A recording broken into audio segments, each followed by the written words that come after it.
Muy buenas tardes a todos y bienvenidos al segundo conversatorio sobre arbitraje en el sector del derecho inmobiliario.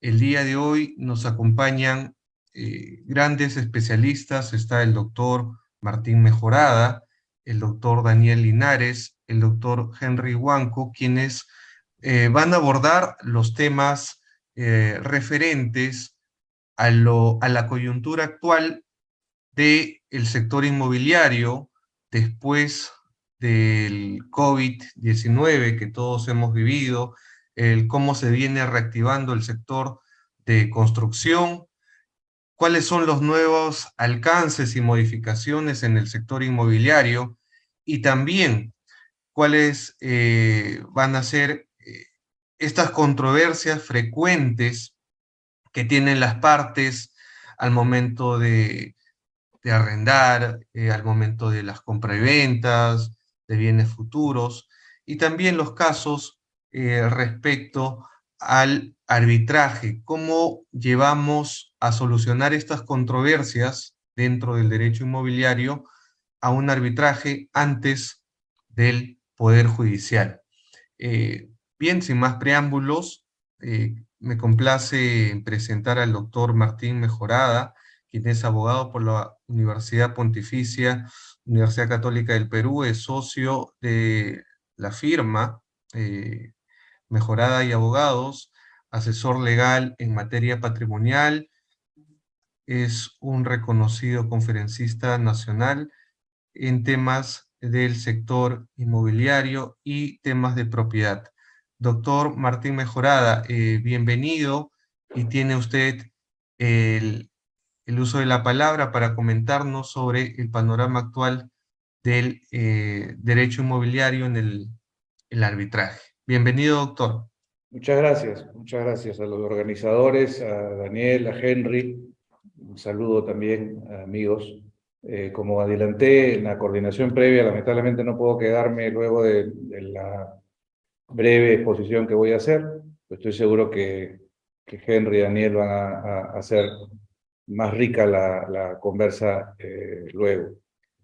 Bueno, el COVID y la crisis económica asociada a ese evento y la crisis política que evidentemente vivimos, tiene pues un impacto obvio en el mercado en general, no solo en el mercado inmobiliario, ¿no? La situación de incertidumbre genera alteraciones en los negocios de todo tipo y también, por supuesto, en los negocios inmobiliarios. Claramente, los negocios tienen características propias y la manera como sus actores reaccionan frente al riesgo que deriva de la crisis es diversa.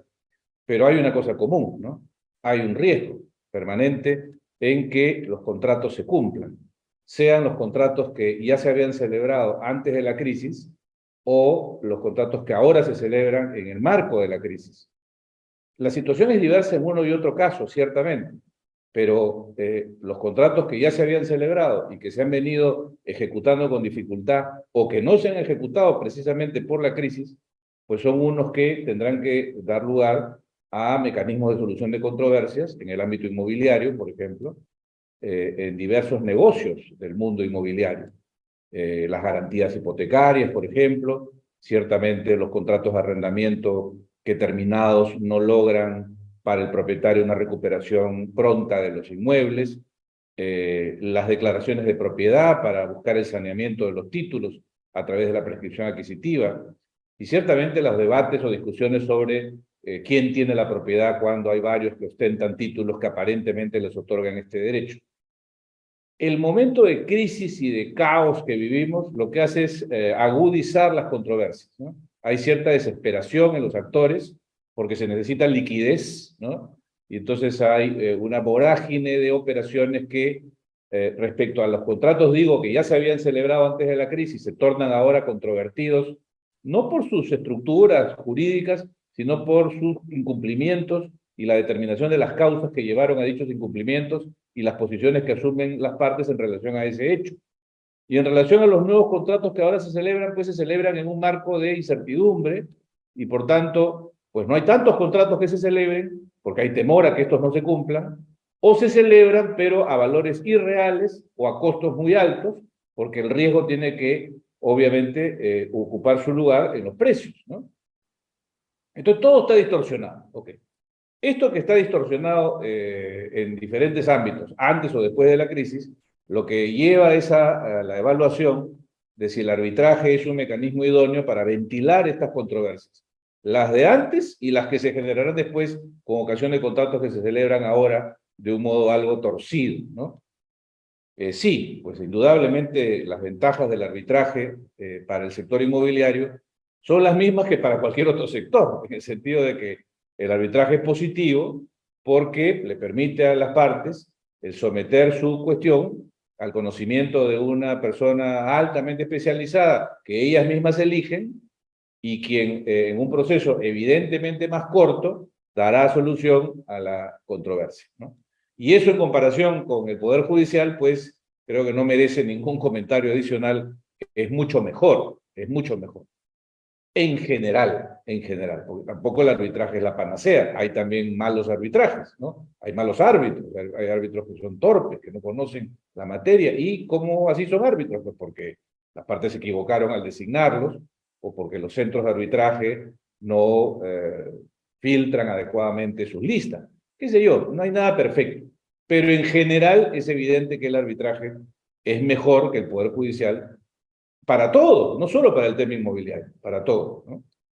Bueno, entonces yo en estos pocos minutos que tengo, quiero plantear 4 tipos de controversias inmobiliarias y su posibilidad de que se ventilen en sede arbitral, precisando los aspectos que de estas controversias pueden ser objeto de un arbitraje y aquellas que no, dentro de una misma controversia, por ejemplo, y proponiéndoles la distinción entre las controversias que son claramente judiciales, en el sentido del mecanismo de solución previsto en el Código Procesal,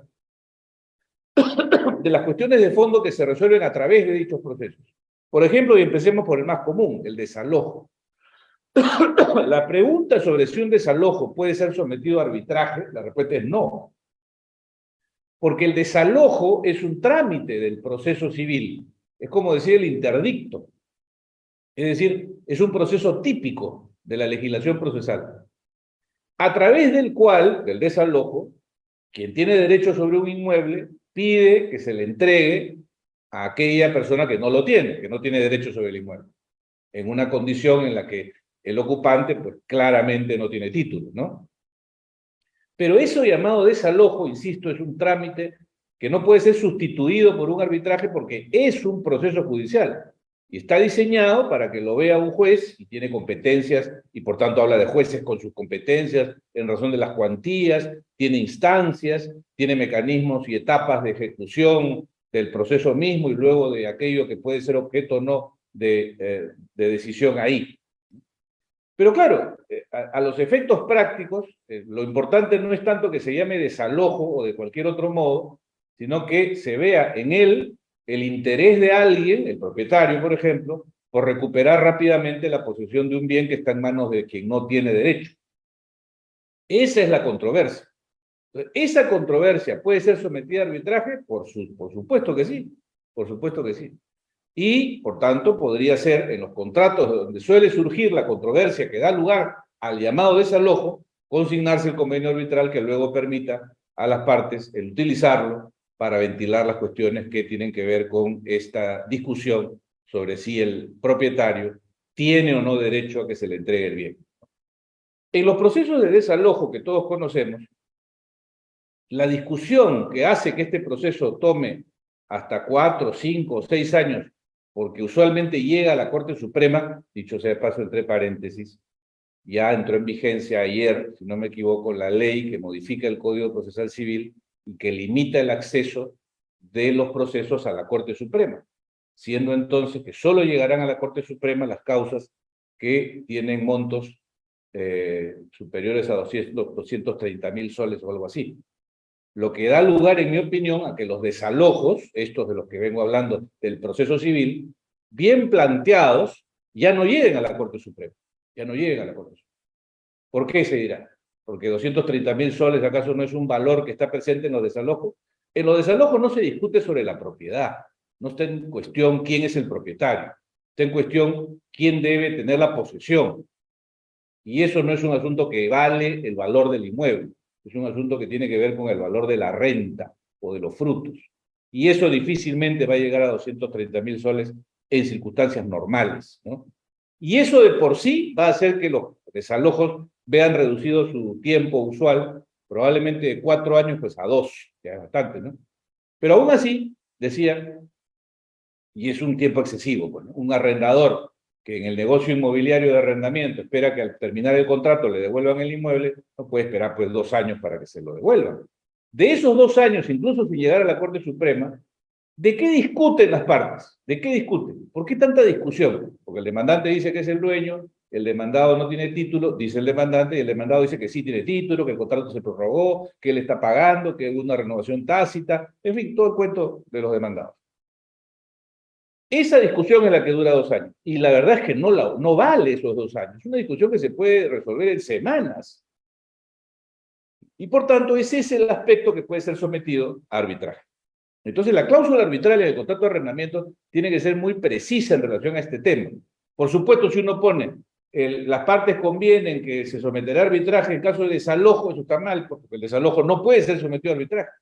¿Qué es lo que se va a someter a arbitraje? Es la determinación del derecho del arrendador a acceder a la posesión del bien una vez concluido el contrato por cualquier causa. Eso. Y entonces eso lo resuelve un árbitro inteligente en 3 semanas. No hay mucho que discutir, ¿no? Si, no están discutiendo quién es el propietario, repito, están discutiendo si el demandado tiene o no tiene título para quedarse.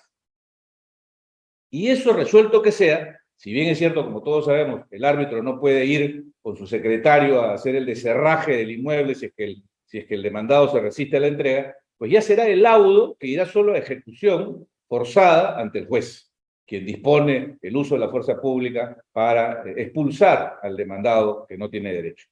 ¿Ok? Entonces, simplemente afinar una cláusula arbitral en la que se pueda ventilar quién tiene derecho sobre el bien en un contrato de arrendamiento. Obviamente esto es distinto en un contrato de otro tipo, como en una compraventa, o en una permuta, o en una dación en pago, donde podría haber una discusión sobre concurrencia de acreedores, sobre fe pública registral, etc. Pero de eso no me estoy ocupando ahora. Estoy hablando del supuesto más sencillo del negocio inmobiliario y además el más repetido, el arrendamiento. La cesión temporal también podría funcionar para el usufructo, o para la superficie, o para la servidumbre temporal, ¿no? Pero donde lo importante de mi comentario, ya permítanme apurarme porque tengo solo 3 minutos, 15 minutos, es que la cláusula arbitral defina con precisión cuál es el objeto de la controversia, cuál es el objeto de la intervención del árbitro, qué es aquello sobre lo cual se va a ventilar. No creo que baste decir toda controversia que surga de la ejecución. No, eso no está bien, porque ahí podría decirse que la devolución del bien no es parte de la ejecución del contrato, sino de su liquidación, ¿no? No, hay que poner con exactitud la determinación del derecho que tiene el arrendador a recuperar la posesión del bien en toda circunstancia de conclusión del contrato, por vencimiento, por resolución anticipada, por lo que sea. Eso por un tema. El otro tema que quería comentar es la ejecución de hipoteca. ¿Puede la ejecución de hipoteca ser objeto de arbitraje? No, porque la ejecución de hipoteca es judicial. Pero, ¿por qué demora la ejecución de hipoteca judicial, que dura 3 o 4 años también? Esa sí puede llegar a la Suprema, porque si la deuda pues, es superior a 230.000, que normalmente lo es, llegará a la Corte Suprema. Entonces ahí sí va a durar 3 o 4 años en promedio. ¿Pero por qué demora tanto? Porque el demandado dice pues que no debe, que eso no es lo que debe, que la tasa de interés, que el plazo se prorrogó, que la vigencia, que la liquidación, que el saldo deudor. Esa es la discusión que dura 3 años, porque el remate mismo, luego de definido que la deuda es tal y que se tiene que sacar a remate, eso dura 4 meses. Entonces, lo que hay que llevar a arbitraje es la determinación de la deuda garantizada y que está incumplida y la procedencia de la ejecución, es decir, la realización del bien materia de la hipoteca. Eso está en un laudo, pero con eso uno va a la ejecución de hipoteca y ya no habrá posible defensa del ejecutado, porque lo que él va a decir en su defensa ya se resolvió en el laudo, ya es cosa juzgada. Ya no hay nada que discutir. Y se pasará, no digo inmediatamente, pero con un tiempo absolutamente reducido a la etapa del remate. Pero nuevamente, al igual que en el desalojo, no es que el desalojo es materia de arbitraje, no lo es. No es que la ejecución de hipoteca es materia de arbitraje, no lo es. Lo que es materia de arbitraje es la determinación de la deuda y de la exigibilidad de la garantía, así como de la procedencia de su realización. La prescripción adquisitiva, igual, ¿puede ser objeto de arbitraje la prescripción adquisitiva? No, porque la prescripción adquisitiva es un proceso judicial, me refiero a la declaración de prescripción adquisitiva, igual que el desalojo, igual que el interdicto. Pero lo que sí puede ser objeto de la verificación de la prescripción adquisitiva es la determinación de si se han cumplido o no los elementos de la prescripción. Entonces, claro, el árbitro no va a declarar la propiedad, ¿no? Porque no es ese su objeto. Y quiero decir algo que de repente no se han detenido a pensar. En el caso de la prescripción adquisitiva en particular, no se trata solo de que hay un proceso judicial llamado prescripción, sino que el proceso judicial llamado prescripción, que emana de un tipo de proceso nominado, tiene un efecto erga omnes, que jamás lo va a poder tener un laudo arbitral. Porque el proceso judicial, por tener ese amparo legal, luego de presentada la demanda, la de prescripción, se publica. Entonces todo el mundo tiene derecho a presentarse. Y si no se presenta nadie, la decisión del juez en materia de prescripción es oponible a todos, ya nadie puede reclamar. Pero si uno creyera que la prescripción puede ser llevada a arbitraje y el árbitro declarara fundada la demanda de prescripción, esa declaración de prescripción solo sería oponible pues, a quienes se sometieron a arbitraje y no a todo el mundo, por obvias razones, ¿no? Entonces no es la prescripción lo que se lleva a arbitraje. Ni va a poderse lograr estos efectos erga omnes jamás en la vía arbitral. Pero por lo menos, si yo convenzo a mi contraparte, cosa que también es bien esotérico creer que un propietario, quien dice todavía ser propietario, y un poseedor que se ha convertido en propietario, en una situación de pleito brutal en la que obviamente uno le quiere quitar la propiedad al otro, van a querer voluntariamente someterse a arbitraje. Pero imaginemos pues que son personas sensatas y que creen que mejor arbitraje que juicio, pues lo que ahí resulte solo será oponible a ellos. Y eso es bien importante, porque la prescripción es fundamentalmente un mecanismo de saneamiento para concluir que alguien tiene la propiedad y si la tiene frente a todos, no solo frente a aquel contra el que litigó. En cambio, en el arbitraje, la decisión nunca podría ser oponible a todos. Y finalmente, una discusión tan presente, reiterada como la llamada, mal llamada, pero ya pues ya hay que aceptarlo porque todo el mundo entiende a qué se refiere, mejor derecho de propiedad o incluso algún proceso de reivindicación al que las partes quisieran llevar esa discusión sobre quién es el propietario a la vía arbitral, es perfectamente posible. Perfectamente posible. Y en ese caso, a diferencia de los otros tres, no hay ningún problema porque no existe en el proceso judicial civil un juicio de mejor derecho de propiedad, ni siquiera uno de reivindicación. No existe un proceso nominado de reivindicación. De manera que las partes están libres de decidir qué en relación a la propiedad o a la determinación de su estado someten a arbitraje y llamarlo de modo que quieran, eso no será un inconveniente. Finalmente, y con esto termino, creo que todo esto funciona bien en la medida también que las partes anticipen desde sus contratos, cuando tienen la oportunidad de hacerlo, la identidad de los árbitros y acoten el plazo de solución, especialmente en el arrendamiento. Fíjense, yo lo he hecho, y no sé si Henry se acuerda, pero hace algunos años cuando redacté una cláusula para este propósito, le pregunté si él se animaba a ser árbitro, como que un árbitro stock, un árbitro de categoría permanente, para que haya arbitrajes que estén en manos de la capacidad de personas de gran conocimiento en la materia como él, y como Daniel sin duda, que así resuelven si el demandante tiene o no derecho a la restitución del bien, ¿no? Y que lo resuelven así en una audiencia o dos, ¿no? Y esa acotación del trámite arbitral, incluyendo la identidad del árbitro o de los que podrían encargarse del asunto en defecto del designado, hace que, por ejemplo, el arbitraje para recuperar un bien luego de un arrendamiento o con ocasión de un arrendamiento sea un tema que pueda demorar pues, un mes, ¿no? En fin, la situación de crisis es evidente, el negocio inmobiliario como todo se ve afectado, el recurso al arbitraje es una buena idea, en la medida que hagamos buenas cláusulas arbitrales con la determinación de la controversia muy finamente señalada. Muchas gracias nuevamente al Círculo, como siempre, por su amable invitación. Espero verlos pronto. Muchas gracias, doctor Martín Mejorada, por las grandes reflexiones sobre el sector inmobiliario y también en el arbitraje. Eh, lo excusamos y Gracias. sabemos que tiene usted muchos compromisos. Ya nos estaremos viendo en Muchas una gracias. nueva oportunidad. Muchas gracias, doctor. Chao. Continuando con el programa, tengo el honor de presentar al doctor Daniel Linares, quien es abogado por la Universidad de Lima, con maestría en Derecho Civil en la Pontificia Universidad Católica del Perú.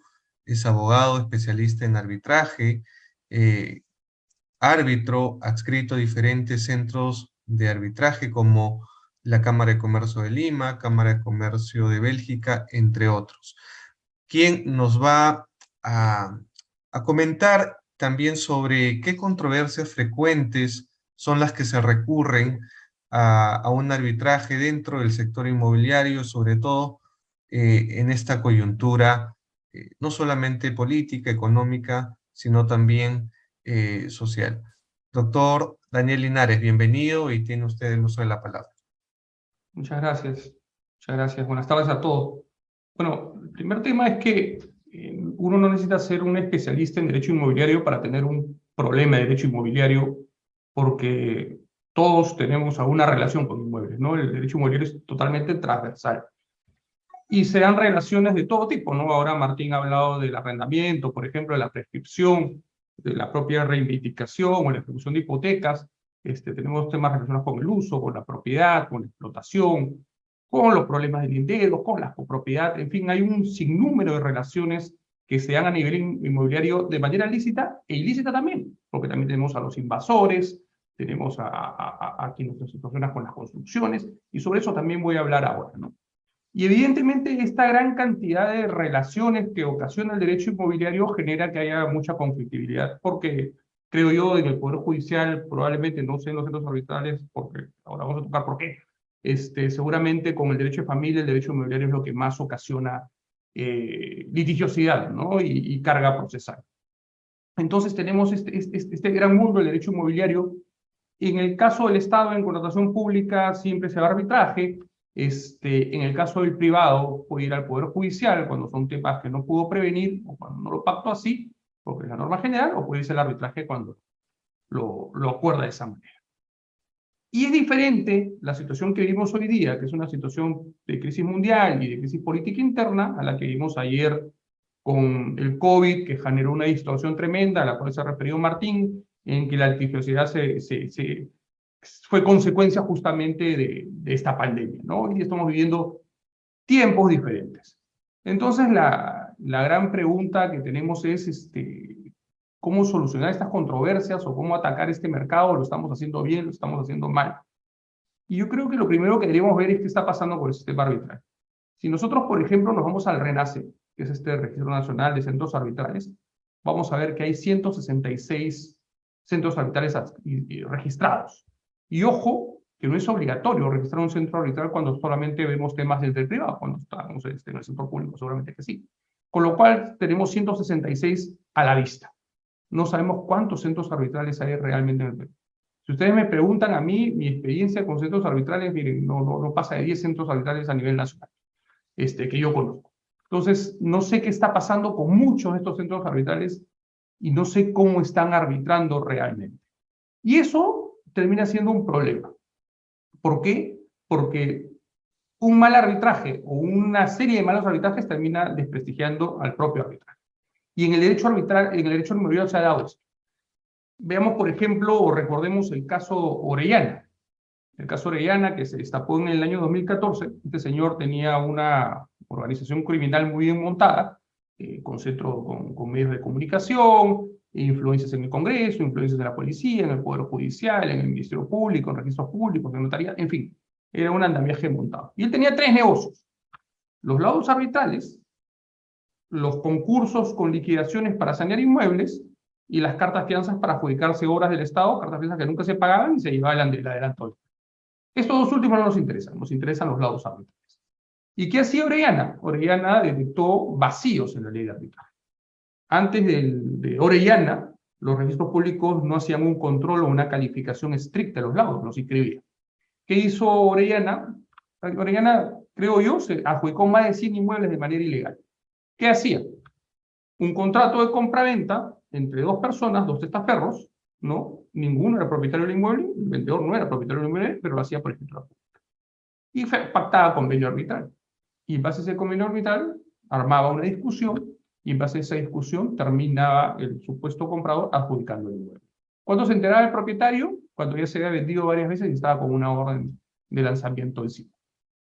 Y así se llevó el camal de yerbateros, se llevó centros de hospedaje de niños, de adulto mayor, inmuebles de municipalidades, colegios, etc.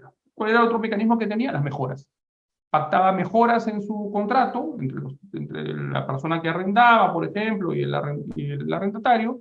El arrendatario hacía mejoras que figuraban como si fuesen enormes. El centro arbitral era captado por Orellana y finalmente terminaba en un proceso de mejoras en el arrendador, perdiéndolo por una deuda con el arrendatario, quien se adjudicaba el inmueble y terminaba.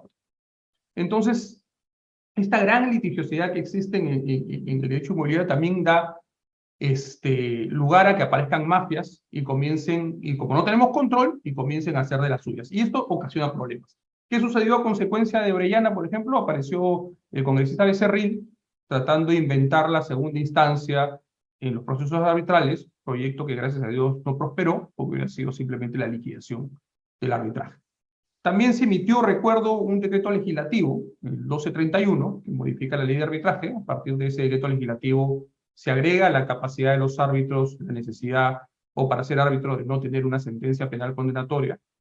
Se establece, por ejemplo, que cuando las pretensiones de demanda o de convención se traten sobre derechos irregistrables, se anote la demanda bajo responsabilidad de los árbitros en registros públicos, esto con la finalidad de publicitar el arbitraje y dar una prioridad al laudo, ¿no? Y se establece también que en caso de partes no signatarias debe haber mucho cuidado del árbitro al momento de pedir que se registre su laudo, porque tenía que justificar por qué esa parte no signataria termina siendo afectada. Queda claro que cuando hablan de parte no signataria en estas normas se referían a terceros no incluidos en el arbitraje. ¿Qué más sucedió?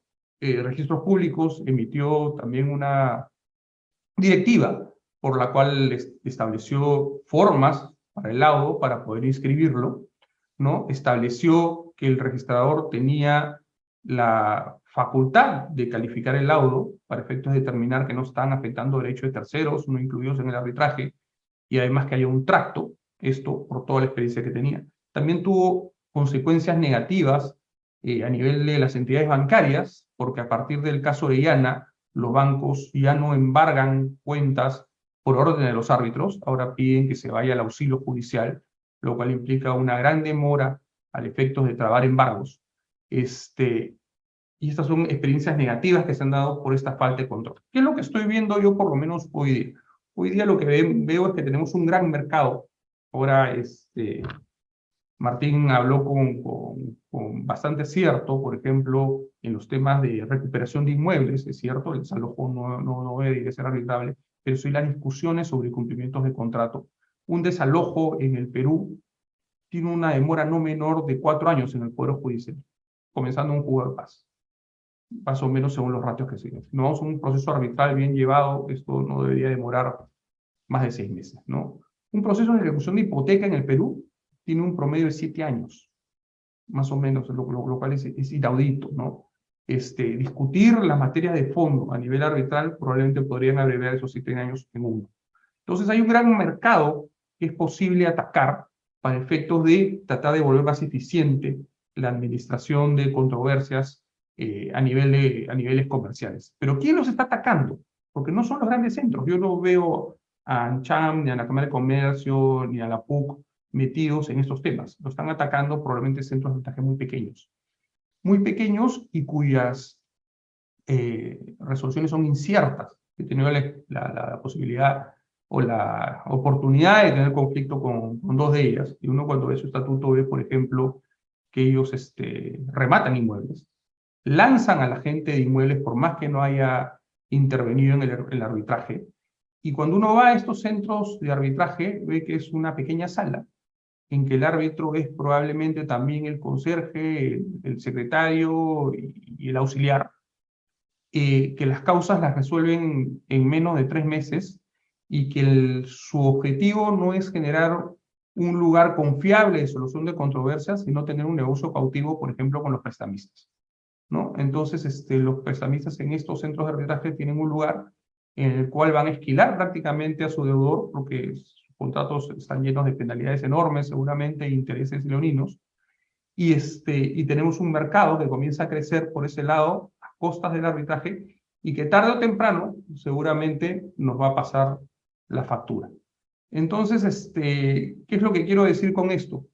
Que sí, que tenemos mucha litigiosidad al nivel de derecho inmobiliario, tenemos temas muy bien atendidos, tenemos, creo yo, como el CAE, en que se dedican a explorar estas materias, e incrementar el conocimiento y difundir el arbitraje de las buenas maneras, pero también tenemos un sector complicado y hemos tenido experiencias negativas, como he dicho en el caso de Diana, y también hay hoy día experiencias que están formándose o haciendo ebullición en algunos lugares del país y de los cuales todavía no tenemos vista. Muchas gracias. Muchas gracias, doctor Daniel. Interesantes las reflexiones. Vamos seguramente a conversar un poco más en la ronda de preguntas.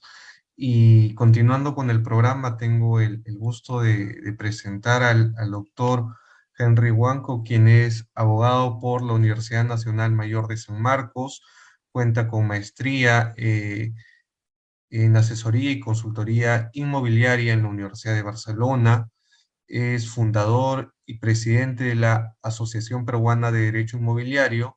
Se desempeña actualmente como docente universitario y árbitro adscrito a diferentes centros de arbitraje de nuestro país.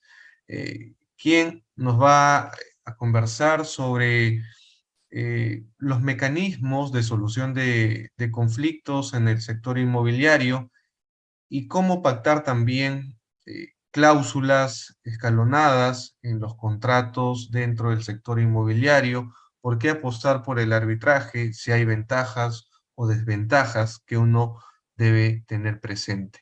Doctor Henry, bienvenido y tiene usted el uso de la palabra. Muchas gracias, Jorge, por la invitación y también a todos los participantes en este conversatorio. Bueno, sin duda, la forma de resolver las controversias sobre derechos en inmuebles me parece, al igual como ha mencionado Martín, el más eficiente es el arbitraje. Sobre la celeridad, la especialidad y la libertad de regulación en el proceso, que son las características esenciales y que lo distinguen del Poder Judicial. Y de manera particular en las controversias sobre inmuebles y específicamente una relación de consumo, por ejemplo, existe inclusive una forma especial que es el arbitraje de consumo, en el que tiene incluso características más atractivas para las personas, proveedores y consumidores que someten su controversia a este tipo de arbitraje. Así, por ejemplo, este arbitraje de consumo sobre inmuebles es gratuito, no tiene un costo alguno para las partes, y además al consumidor le beneficia mucho porque le va a permitir en ese proceso arbitral solicitar la indemnización de daños, situación que no es posible en un procedimiento administrativo ante Indecopi. Y por otro lado, para el proveedor también es beneficioso porque en este proceso arbitral no se imponen medidas correctivas, lo cual beneficia porque este arbitraje es muy rápido, incluso el plazo de duración del proceso es de 45 días.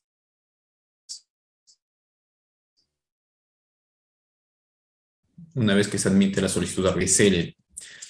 Sin duda, la desventaja del arbitraje respecto del Poder Judicial es que el árbitro no va a poder ejecutar su laudo cuando ello implique el uso de la fuerza pública. Digamos, esa es la desventaja que tiene el arbitraje, que no la tiene el Poder Judicial, ¿no? En todo caso, tendrá que solicitar el auxilio judicial para ello. Pero en realidad no siempre es conveniente pactar convenios arbitrales en controversias sobre inmuebles. hay otros mecanismos también céleres. Por ejemplo, la principal controversia que surge en este tipo de controversias inmobiliarias, el principal problema es el desalojo, ¿no? Ya se mencionó. Por ejemplo, si en un arrendamiento el arrendatario no quiere desalojar pese a que el contrato ya venció o se resolvió por incumplimiento, podría pactarse también la cláusula de desalojo con intervención notarial, que podría ser una vía más eficiente, más bien que el arbitraje. Ahora, ¿qué tipo de controversias pueden ser sometidas a arbitraje que se refieren a bienes inmuebles? Las más usuales son las compraventas de bienes futuros. Y el problema principal es, de mi experiencia he visto como árbitro, que las empresas inmobiliarias y constructoras no entregan los departamentos en el plazo pactado o no entregan con los acabados también establecidos en el contrato. Esa es una controversia muy usual en ese tipo de contratos de bienes futuros. También en los contratos del sector retail, en las tiendas por departamentos, tiendas de mejoramiento del hogar, también esos contratos que se celebran normalmente, los contratos de superficie, de usufructo o de arrendamiento, locales comerciales, se suelen pactar convenios arbitrales. En menor medida, aunque la ley también lo prevé, en los regímenes de propiedad exclusiva y de propiedad común, también es posible que las controversias, por ejemplo, el pago del mantenimiento por las áreas comunes, puedan someterse a arbitraje. Eso la ley 27157 también lo prevé, lo cual es posible incorporar ese pacto. Los contratos de construcción y también en el arbitraje testamentario, que normalmente cuando una persona hace un testamento puede incorporar también que las controversias que surjan sobre la distribución de los bienes de su patrimonio se resuelvan mediante arbitraje. Es cierto que en nuestro país no hay una cultura de dejar testamentos, pero si es que alguien decide hacerlo, puede incluir también una disposición en su testamento para que cualquier controversia que surja entre los herederos sea resuelta en un arbitraje. Ahora, sobre lo mencionado, si es que es recomendable incluir una cláusula escalonada en los procesos arbitrales sobre inmuebles. En realidad yo considero que va a depender mucho del caso en concreto. Para definir, la cláusula escalonada implica que en el convenio arbitral se haya pactado un paso previo al arbitraje. Muchas veces es una conciliación o un trato directo. Muchos convenios arbitrales incluyen este tipo de pactos, lo cual impide que la parte que quiere iniciar el arbitraje lo haga directamente una vez que surja la controversia, pues tendrá que pasar por esta etapa previa, porque así lo pactaron. Creo que si las partes pactan esta cláusula escalonada en su convenio arbitral, esto implicaría como forzar a que hagan un intento adicional para resolver su controversia antes de iniciar el arbitraje. Y a veces llegar a acuerdos de manera forzada puede que no sea la forma adecuada. Es algo similar a lo que sucede en el proceso judicial. Por regla general, también antes de iniciar un proceso judicial, hay que ir a una conciliación. Y la mayoría de las veces simplemente se ve a la conciliación como pasar un trámite previo, pero sin que realmente se tenga un ánimo de solucionar la controversia. Entonces, esto podría ser perjudicial, inclusive, por lo general las cosas forzadas no salen bien. Si las partes tienen interés en negociar y solucionar la controversia antes de ir al arbitraje, siempre podrán hacerlo, no es necesario incluir una cláusula escalonada. Y podría ser perjudicial porque esto podría dilatar el inicio del arbitraje.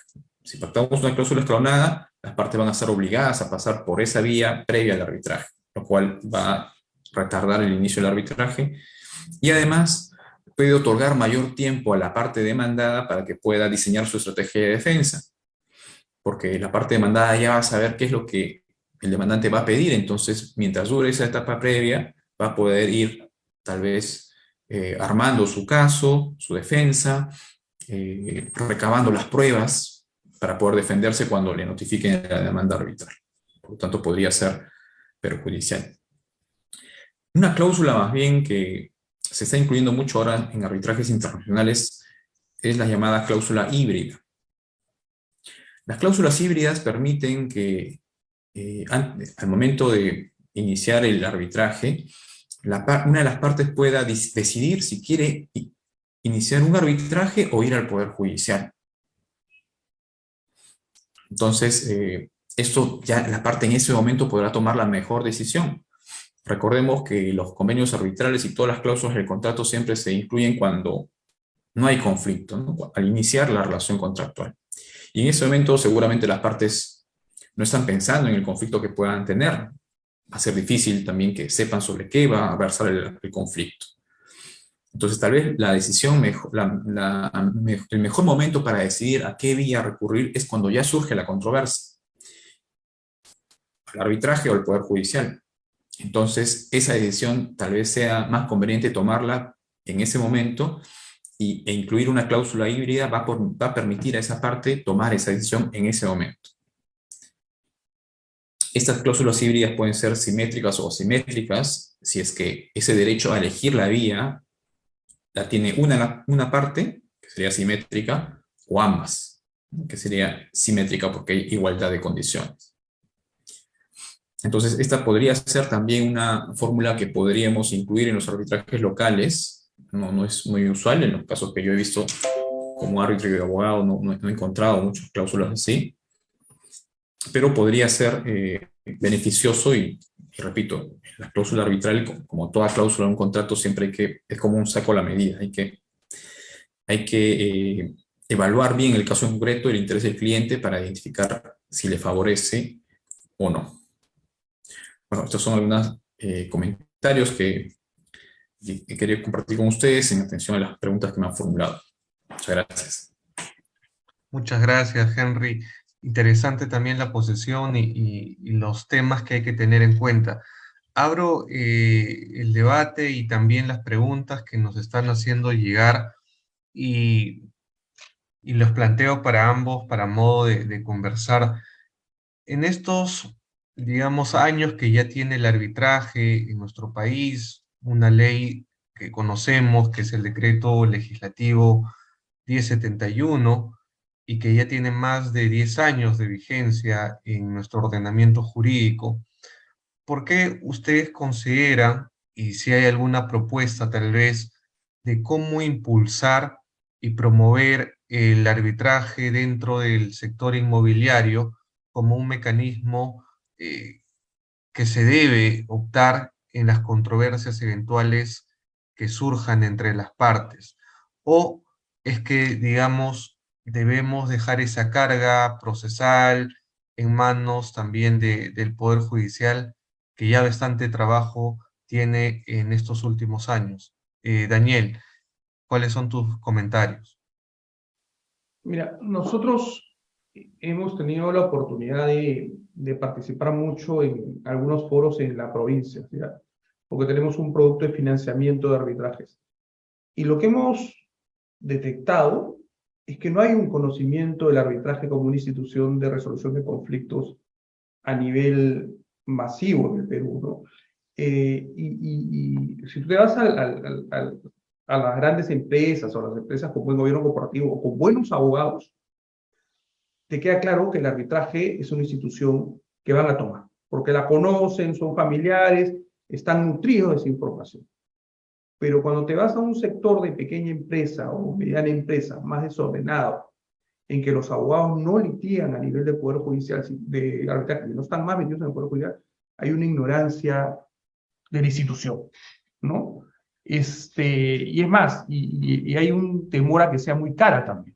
Hay un falso concepto del arbitraje cuando lo tienen, hay mucha ignorancia de qué es un arbitraje. Tú cuando les comienzas a hablar de esto, no tienen idea. Entonces hay toda una labor de educación del sistema, que yo creo que lo hacen bien instituciones como la tuya, Abel, pero no es suficiente. No es suficiente y yo creo que por ahí comienza, ¿no? Porque compran inmuebles o hacen contratos sobre inmuebles en todos los estratos, a nivel alto, medio y bajo. Y es una lástima que muchos, o una gran mayoría, no sepa que tienen mejores mecanismos o más abreviados que el Poder Judicial como posibilidad o alternativa para resolver sus disputas. Y quiero tomar también lo que hablaba Henry sobre las cláusulas. Nosotros hemos tenido oportunidad de participar haciendo muchas cláusulas por los tipos de negocios que tienen nuestros clientes.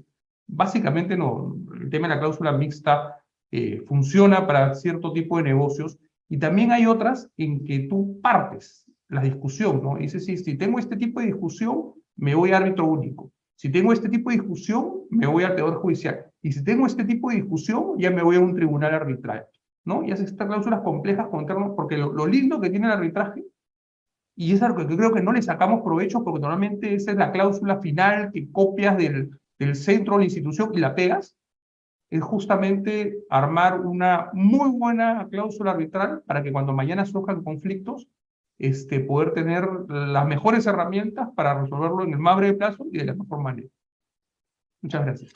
Gracias, Daniel. Y te traslado la misma pregunta, Henry, porque sé que eres docente universitario en diferentes casas de estudio. ¿Cuál es el rol tal vez del docente que forma estudiantes que mañana van a ser abogados, empresarios, etcétera? Y que, claro, en los cursos de contratos a uno se les enseña a pactar las cláusulas, las obligaciones, la cláusula penal, pero no sé, corrígeme, poco tal vez se enseña en los cursos de contratos, porque hay contratos 1, 2, 3, etcétera, a cómo redactar una cláusula de solución de controversias. Y tal vez ahí parte cómo estamos evangelizando a diferentes generaciones que al día de hoy no conocen aún el arbitraje comercial y por tanto las estadísticas que hay en nuestro país, te hablo de algunos años atrás, que lo que más se arbitra en nuestro país son arbitrajes en contratación pública, ¿no? A diferencia de arbitrajes comerciales o internacionales que aún no despegan. ¿Cuál es el tema ahí? Y si es un tema netamente de educación, de promoción de eventos, o es que hay desconocimiento de las partes que cuando uno redacta la cláusula de medianoche, a veces uno la omite y ni siquiera copias y pegas, como decía Daniel, si no te olvidaste de poner una cláusula de solución de controversias y te queda la vía ordinaria, que es el Poder Judicial. ¿Cuáles son tu lectura, Henry? Sí, coincido con lo que mencionó Daniel. Yo creo que hay falta de difusión y es parte de nuestra la de poder difundir el arbitraje en todos los niveles. Muchas veces se tiene la idea de que el arbitraje solamente es de empresas grandes o cuando las controversias son, tienen cuantías muy elevadas, lo cual no es correcto. Y sobre todo, bueno, en la docencia, precisar bien que el contrato como instrumento de regulación podemos establecer todos los pactos que podemos en el convenio arbitral, lo mencionó Daniel también, dependiendo de la controversia se puede establecer un tipo de controversias bajo determinadas reglas del arbitraje, árbitro único o arbitraje de equidad, eso es posible, y porque yo creo que el arbitraje o la eficiencia de nuestro arbitraje nace ya desde la estructura del convenio. Si nosotros hacemos un buen convenio, y creo que no hay una fórmula general para todos, va a depender mucho del interés particular de los contratos y de los clientes, entonces vamos a tener un arbitraje exitoso. Eso por un lado, y también, como habías mencionado, Jorge, que la mayoría de arbitrajes son contratos con el Estado. Bueno, eso porque la ley obliga que sean así.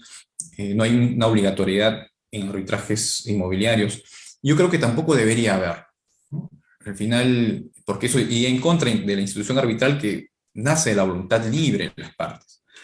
Debe haber arbitraje cuando las partes estén convencidas de que ese es el mecanismo apropiado para resolver sus controversias, sin obligarlas, ¿no? Legalmente. No debería ser así. Pero en la medida en que se difunda bien que las partes y los empresarios, y cualquier parte que celebre un contrato, sepa de esas ventajas y bondades del arbitraje por sobre el Poder Judicial, estoy seguro que eso va a incentivar la inclusión de más cláusulas arbitrales en contratos no solamente sobre inmuebles, sino en general. Y también parte, me parece, de que los árbitros ahora cumplan con estas con estas características y virtudes del arbitraje, principalmente la celeridad. Lamentablemente, en mi experiencia arbitral, he conformado tribunales con algunos árbitros que no están cumpliendo con ello, ¿no? Tal vez por excesiva carga que también muchos árbitros tienen, y al final creo que eso afecta a la institución arbitral, ¿no?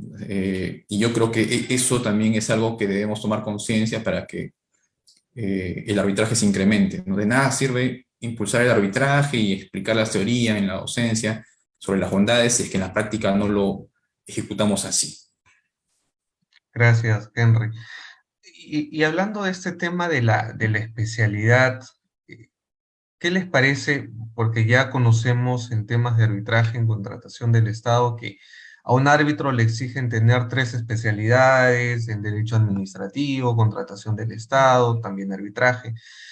Y cuando uno asume ser árbitro dentro del sector inmobiliario, ¿cuáles deberían ser las exigencias mínimas que deberían tener a consideración las partes y tal vez ya establecerlas en un convenio arbitral eh, para tener, digamos, un éxito de alguna manera garantizado al momento de tener un producto que es el laudo, que esté debidamente motivado por árbitros que conozcan la materia? ¿Es necesario exigir requisitos? ¿Es necesario tal vez ponernos a pensar ya en arbitrajes en diferentes sectores y especializarlos como lo viene haciendo Indecopi en los arbitrajes de consumo, en el sector deportivo, etcétera? ¿O todavía es prematuro hablar de estas ideas, Daniel? ¿Qué opinas? Ya, yo generalmente soy abogado de parte, me ha tocado ser árbitro también, pero me especializo más en el litigio. Entonces yo lo que puedo hablar es por mi experiencia personal, por qué escogemos un árbitro, ¿no? Hay casos sí que merecen una especialización fina, sofisticada, y en ese momento te vas a buscar al especialista en la materia. Hay otros casos que tienen mucho más aristas y no es suficiente el que sepa de una cosa, sino necesitas gente que tenga un criterio más amplio. Y ahí buscas un árbitro con experiencia, con buen sentido común y que sea muy preguntón. Porque los árbitros finalmente son grandes preguntones. Entonces, y eso es una de las características que tú valoras, ¿no? Porque quieren saber, quieren explorar. Y al abogado lo llevan, le levantan la valla, porque tú cuando vas al proceso sabes que el árbitro preguntón te va a escarbar. Y tratas de llevar un perito que sea de lo mejor, porque sabes que lo va a escarbar.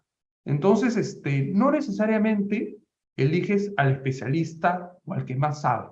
Yo particularmente me gusta el que más pregunta, el que ahonda, ingresa. Evidentemente, tiene que tener una buena base de conocimiento, no voy a llevar a un penalista a ver un tema contractual, ¿no? Pero como te digo, salvo que el tema sea muy fino y que la especialidad sea realmente el 90-80% del peso del arbitraje, lo que trato de llevar son personas con experiencia y con un gran sentido y que sepa que van a saber entender perfectamente el arbitraje y tienen el peso suficiente para hacer valer su opinión dentro del tribunal, ¿no? Gracias, Daniel. Henry, y nos preguntan por interno, ¿qué se necesita para ser árbitro dentro del sector inmobiliario? ¿Hay algún requisito actualmente o depende de las designaciones que realicen libremente las partes? ¿Qué les dirías a los abogados que quieren desempeñarse como árbitros? Eh, Daniel hablaba hace un momento del registro, el RENACE, que tiene un registro muy abierto, que uno va y pone sus datos, dice que tiene muchas especialidades y automáticamente está ahí en el sistema. ¿Hay algún registro o requisito? ¿De qué depende al día de hoy, Henry? En realidad ninguno, ¿no? No hay, a diferencia del arbitraje con el Estado, en el que efectivamente, como has mencionado, requieres acreditar estas especialidades. En el arbitraje sobre inmuebles no existe algo similar, y me parece que no debería existir tampoco, porque llevar un curso no te hace especialista en una materia, ¿no? En realidad me parece que la práctica diaria, la experiencia es lo que uno lo hace más conocido en el mercado en un área del derecho determinado. Entonces, yo diría simplemente que si un abogado quiere llegar a arbitrar en materias inmobiliarias, simplemente debe procurar comenzar como abogado, brindar asesoría en esa materia y con los años se va haciendo conocido en esa materia y seguramente será elegido como árbitro para resolver esta controversia. Bien, muchas gracias, Henry. Y bueno, vamos a pasar ya al tercer bloque de las conclusiones, reflexiones sobre este tema importante que da para más. Hay cosas que recién se están perfilando, como lo decía el doctor Martín Mejorada. Hay propuestas interesantes, pero bueno, pueden ser propuestas desde el ámbito académico y ojalá que algún día sean recogidas también por nuestro poder legislativo. Daniel, te escuchamos. Bueno, yo creo que en el Perú se ha hecho una gran labor a nivel del arbitraje, con la ley que tenemos, los grandes centros arbitrales que se desarrollan en el Perú. El hecho que el Estado deba arbitrar, si bien es obligatorio, también yo creo que es un fomento a la inversión, porque no veo al Poder Judicial resolviendo las materias de contratación pública que resuelven los tribunales arbitrales. Pero también debemos cuidar el arbitraje. Y yo lo que noto es que hemos tenido casos como mencioné antes, Orellana, hemos tenido el caso árbitros, hemos tenido una gran incursión de Odebrecht, valiéndose de las falencias del arbitraje. Y lo que veo hoy es una proliferación de centros arbitrales que nadie sabe qué están haciendo. Y que en algún momento, porque puede ser algo que se está cultivando ahí, va a reventar. ¿Ok? Y cada vez que se golpea o de forma negativa el arbitraje, siempre aparece un congresista brillante tratando de hacer alguna modificación que lo único que va a lograr es terminar de matarlo.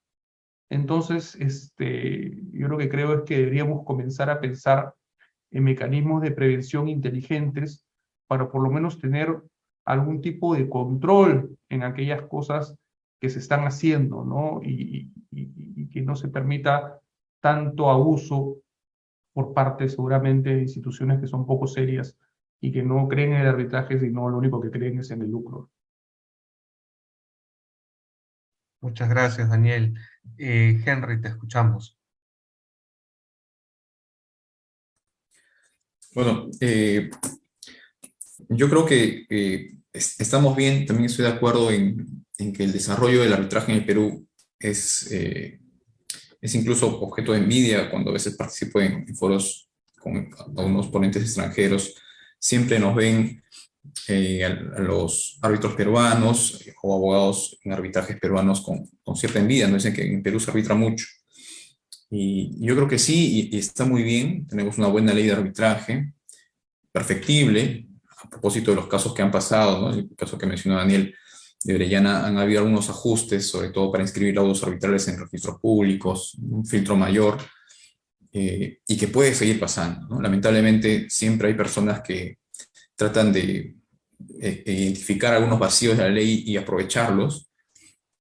Esperemos que no suceda, y si sucede, nuevamente corregirlos para impedir que el arbitraje caiga o no siga desarrollándose. Yo creo que la verdadera reforma de justicia en el Perú parte también por el arbitraje, porque sin duda ahora los jueces tienen una menor carga procesal, la mayoría y la cantidad de arbitrajes que hay en el Perú ha ayudado también a que los jueces tengan una menor carga procesal y así puedan resolver en mejores condiciones. Y para las personas quienes quieran dedicarse a ello, muchos de mis alumnos, siempre terminando el curso, están muy motivados en dedicarse al arbitraje. Yo creo que hay que tener paciencia, ¿no? Hay que tener paciencia y sí, formarse, tratar siempre de estar, por ejemplo, en esta ocasión, participando en conferencias como esta, informándose, publicando. De esta manera creo, y sin duda, si se tiene la oportunidad de poder en la práctica desempeñarse en un arbitraje, ya sea como abogado, árbitro o secretario arbitral. Yo creo que eso va a ser de mucha utilidad para uno y poco a poco va a ir encaminándose como todo, con los años, a lograr su propósito, ¿no? Yo creo que eso es principalmente. Muchas gracias, Henry. Daniel, coincido plenamente con ustedes. Creo que el trabajo de difusión se tiene que seguir dando.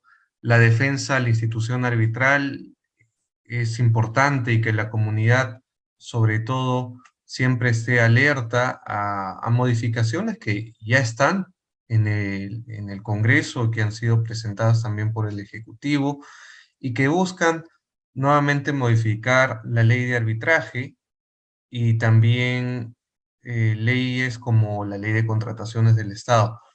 Eh, Sin embargo, hay que resaltar que ya la comunidad, las personas, los ciudadanos tienen más confianza en el arbitraje, ven las ventajas y beneficios y al momento de redactar un contrato deciden también apostar y solucionar de manera eficiente sus controversias en un arbitraje. No solamente hay que verlo como muy oneroso, sino también acordémonos que existen los arbitrajes populares. Así que hay muchos temas que sin duda vamos a seguir promoviendo y estudiando y seguramente esperamos contar contigo, Daniel, Henry, y les agradezco la brillante intervención que han tenido y nos despedimos de esta manera de todos ustedes, amigos. Ya tendremos y los invitamos desde ya al evento de noviembre que inicia la quinta cumbre de mujeres en el mundo del arbitraje, que va a ser un evento importante donde no solamente especialistas en la materia del arbitraje, sino también en la contratación pública y la Junta de Resolución de Disputas van a abordar temas de coyuntura y las actuales modificaciones en temas del reglamento de la Ley de Contrataciones del Estado, que hace pocas semanas ya se ha publicado. Nos despedimos. Muchas gracias, Daniel. Gracias, Henry. Nos vemos en una siguiente oportunidad. Cuídense mucho. Chao, chao.